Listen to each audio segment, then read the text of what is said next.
भाई साहब, खुशी है कि आप पोपलर वृक्षारोपण के बारे में जानने में रुचि रखते हैं। ये काफी दिलचस्प प्रयास है और इसमें कवर करने के लिए बहुत कुछ है। डॉक्टर साहब जी, मैंने भारत में पोपलर की खेती के बारे में सुना है, खासकर इसके विभिन्न उपयोगों पर नजर डाली। हमें कहाँ से आरंभ करना चाहिए? आइए बुनियादी बातों से शुरू करें। पोपलर एक पतझड़ी वृक्ष है और सैलिसेसी परिवार से संबंधित है। ये आदर्श जलवायु परिस्थितियों में सबसे तेजी से बढ़ने वाले पेड़ हैं।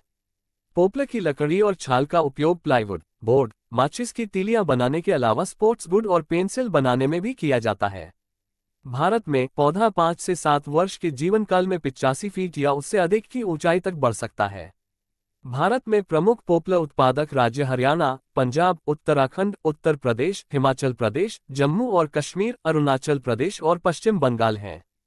डॉक्टर साहब जी, इसे उगाने के लिए किस तरह की मिट्टी हमें चाहिए होती है और इसके लिए किस तरह का मौसम चाहिए? पोपलर की खेती के लिए क्षारीय और लवणीय मिट्टी से बचें। कार्बनिक पदार्थों से भरपूर उपजाऊ दोमट मिट्टी में उगाए जाने पर यह सर्वोत्तम परिणाम देता है। पोपलर की खेती के लिए मिट्टी का आदर्श पीएच 5.5 से 8 के बीच होना चाहिए। यह अच्छी तरह से वितरित वर्षा के साथ समशीतोष्ण जलवायु पसंद करता है। ये तो दिलचस्प है डॉक्टर साहब जी। तो एक बार जब हमारे पास सही जलवायु और मिट्टी हो, तो हम खेती के लिए पोपलर की किस्म का चयन कैसे करें? सही किस्म का चयन करना महत्वपूर्ण है भाई साहब। भारत में कुछ लोकप्रिय किस्मों में शामिल हैं G48। लोकप्रिय किस्म ज्यादातर पंजाब, हरियाणा और यूपी के मैदानी इलाकों में उगाई जाती है।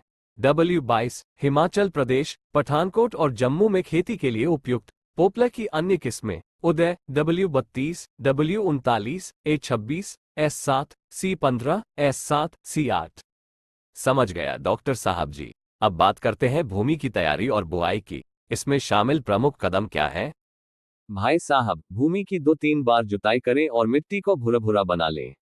जिंक की कमी को दूर करने के लिए भूमि की तैयारी के समय जिंक सल्फेट 10 किलोग्राम प्रति एकड़ की दर से डालें। पोपलर की पौध की रोपाई के लिए जनवरी और फरवरी सबसे अच्छा समय है। इसके अलावा 15 फरवरी से 10 मार्च तक रोपण किया जा सकता है। स्पेसिंग की बात करें तो 5 गुणा 5 मीटर, पौधों की संख्या 182 पौधे प्रति एकड़, या 5 मीटर गुणा 4 मीटर या 6 मीटर गुणा 2 मीटर, 396 पौधे प्रति एकड़, या 5 मीटर गुणा 2 मीटर, 476 पौधे प्रति एकड़ की दूरी का उपयोग करें। रोपण के लिए 1 मीटर का गड्ढा खोदें और फिर गड्ढे में पौध रोपें। ऊपरी मिट्टी को अच्छी तरह सड़ी हुई गाय का गोबर 2 किलो, MOP 25 ग्राम और SSP 50 ग्राम के साथ मिलाना चाहिए। इसकी बुआई सीधी बुआई या रोपाई विधि से की जाती है। पहले 2 वर्षों तक इंटरक्रॉप लगाई जा सकती है। इससे किसानों को पोपलर की खेती के शुरुआती वर्षों के दौरान आय अर्जित करने में मदद मिलेगी। गन्ना, हल्दी और अदरक जैसी फसलें अंतःफसल के रूप में ली जा सकती हैं।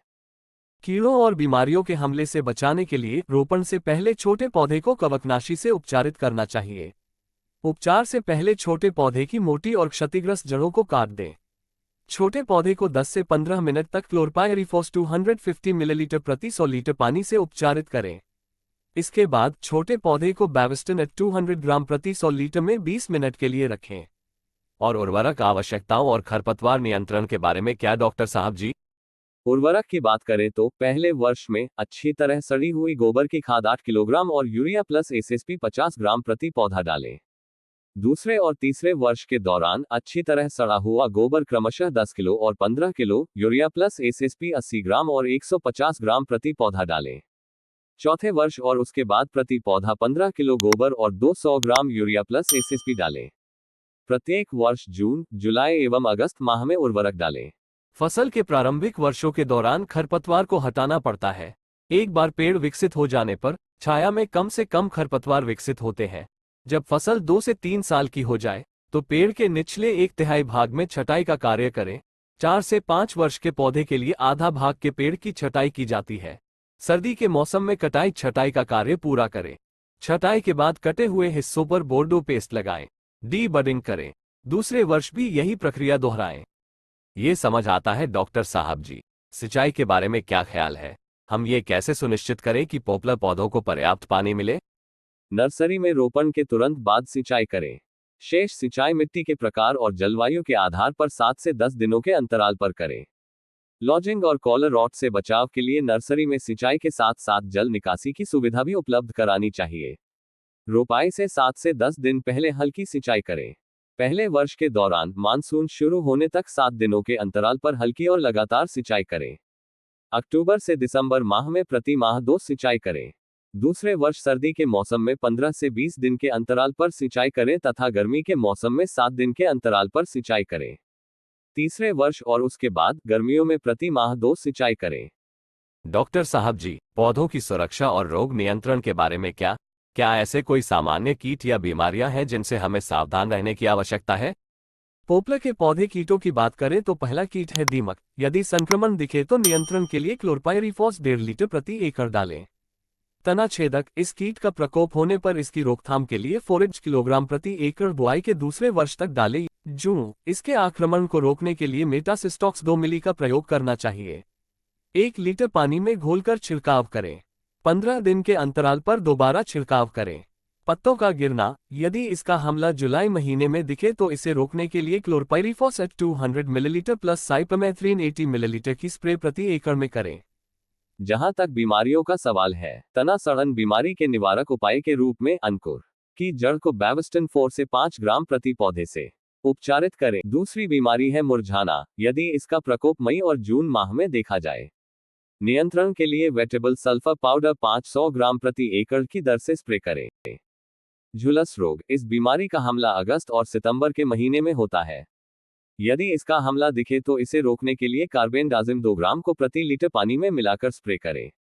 अंत में बात करें कटाई की। डॉक्टर साहब जी, पोपलर पेड़ों की कटाई का सही समय कब है और मुख्य बातें क्या है? 6 से 8 साल में पोपलर के पेड़ों के तने की मोटाई लगभग 1.5 मीटर की ऊंचाई पर लगभग 1 मीटर हो जाती है। पेड़ की यह स्थिति उसकी कटाई के लिए सही होती है। ऐसे पेड़ की कीमत 2 से 3 हजार रुपये तक होती है। माचिस, प्लाईवुड, पैकिंग बॉक्स और खेल का सामान बनाने वाले उद्योगों में पोपलर की लकड़ी की काफी मांग है। सबसे बढ़कर कृषि वानिकी से होने वाली आय फसलों से होने वाली आय के अतिरिक्त होती है। अच्छा बाजारी मूल्य लेने के लिए कटाई सही समय पर करना महत्वपूर्ण है। लकड़ी की सर्वोत्तम गुणवत्ता सुनिश्चित करने के लिए कटाई से पहले पेड़ की वृद्धि और परिपक्वता का आकलन करना आवश्यक है। उपज को अधिकतम करने और टिकाऊ पुनर्जनन को बढ़ावा देने के लिए उचित कटाई तकनीक, जैसे क्लियर कटिंग को नियोजित किया जाना चाहिए। बाजार में लकड़ी का सही मूल्य जानने के लिए खुद बाजार में उतरे और जानकारी जुटाकर सही मूल्य प्राप्त करें। डॉक्टर साहब जी, पोपलर वृक्षारोपण पर इतनी जानकारी साझा करने के लिए धन्यवाद। आपका भी बहुत बहुत धन्यवाद भाई साहब। पोपलर की खेती भारत में किसानों के लिए जबरदस्त संभावनाएं प्रदान करती है और मुझे इसके बारे में सीखने के लिए आपका उत्साह देखकर खुशी हुई है।